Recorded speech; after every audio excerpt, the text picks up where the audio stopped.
আপনি সুযোগ পাবেন কথা বলার, আমার অনুমতি ছাড়া আপনি কথা বলবেন না।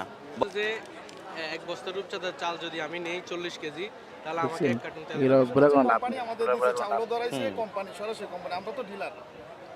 আপনাকে তেলের সরবরাহ স্বাভাবিক রাখার জন্য বাজারে তেল সরবরাহ করতে হবে। এখানে আপনি কোনো শর্ত দিতে পারবেন না যে তেলের সঙ্গে আপনাকে চাউল বা অন্য পণ্য কিনতেই হবে। এখানে কিন্তু অনেক জনগণ আছে, সবাই শুনতেছে, উনি কিন্তু সত্য কথা বলেছে।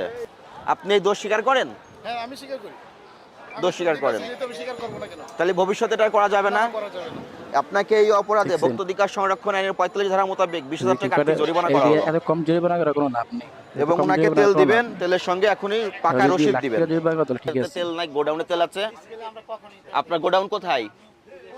চলেন আসেন।